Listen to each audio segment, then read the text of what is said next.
So hey everyone, তো আজকে আমি একটা স্লাইম মেক করব।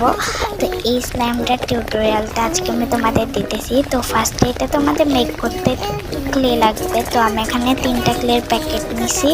দেন এগুলাকে মিক্সড করে নেব ভালো করে। তারপরে এখানে আমি অনেক বেশি করে আজকে নিছি, তো তোমরা চাইলে বেশি করেও নিতে পারো, কম করেও নিতে পারো। তারপরে আমি এখানে ক্লেটা মিক্সড করে এখানে পানি দিয়ে ভালো করে মিক্সড করে নিচ্ছি পানির সাথে। তারপরে এটাকে একদম পানি পানি করে ফেলতে হবে ক্লেটাকে পানির সাথে মিক্সড করে। তো আমার এটাকে দেখতেই পাচ্ছ ভালো করে মিক্সড করা শেষ। এখন আমি এখানে সাবান দিয়ে দিব, সাবানের পানি দেওয়ার পর এটাকে ভালো করে মিক্সড করে নেব। সো তোমরা দেখতেই পাচ্ছ কত সুন্দর লাগছে এটার টেক্সচারটা। আর এটা মিক্সড করতে করতে কিন্তু আমাদের স্লাইমটা হয়ে যাবে। আর স্লাইমটা হয়ে যাওয়ার পর তোমরা এখানে লোশন দিলে তোমাদের স্লাইমটা আরও ভালো হবে। চাইলে তোমরা লোশন দিতেও পারো, আবার নাও দিতে পারো।